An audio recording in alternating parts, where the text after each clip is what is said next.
Hello everyone, আসসালামু আলাইকুম। আশা করি সবাই ভালো আছেন। তো আজকে অনেক দিন পর আপনাদের মাঝে একটা ব্লগ ভিডিও নিয়ে আসলাম। তো দেখেন এখন প্রায় দুপুর 2:30-3টা বেজে গেছে। অনেক ক্ষুধা লাগছে। আমি রান্না বান্না করে গোসল করে ঘরে এসে দেখি আমার বিছানাটার অবস্থা এরকম করে রাখছে আমার দুই ছেলে। আমার বড় ছেলে শুক্র শনি 2 দিন স্কুল বন্ধ থাকা বাসায় থাকার কারণে দুই ভাই এমন যুদ্ধ করে এই বিছানার উপরে বসে।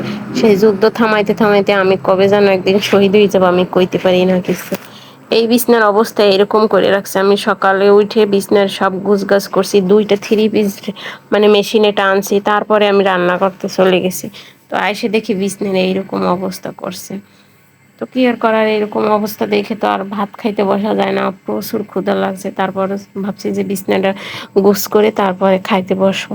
তো এখানে আমার বিছনাটা মোটামুটি গোছ করছি। এখন আমি মানে খেতে বসবো। অনেক ক্ষুধা লাগছে। যেহেতু দুপুরে অনেক দুপুর গড়াই গেছে। তো আজকে বেশি কিছু রান্না করিনি, একটা ভর্তা করছি আর একটা তরকারি রান্না করছি, সচের চিংড়ি মাছ রাঁধছি আর বরবটির ভর্তা বানাবো।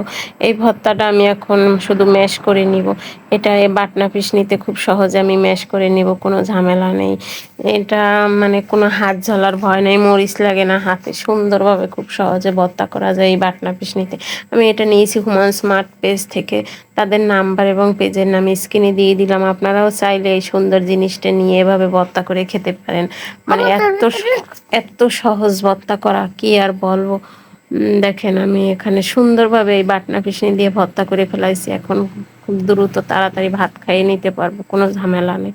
অনেক ক্ষুধা লাগছে, যেহেতু আমি ক্ষুধা সহ্য করতে পারি না। আমার ক্ষুধা লাগলে শরীর মরলে সব কাঁপতে থাকে, তাই আমার টাইম মতন রান্না করতে হয়, খেতে হয়।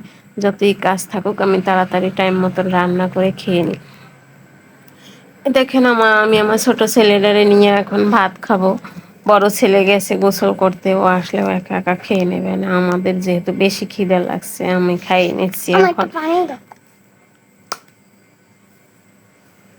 তো আমার ভিডিওটা যদি আপনাদের ভালো লাগে, আপনারা একটা লাইক করে দিবেন। এখন খেতে বসে আমার মনে চাইছে যে বোম্বাই মরিচ দিয়ে খাবো। তো ফ্রিজ থেকে বোম্বাই মরিচ বের করে নিলাম।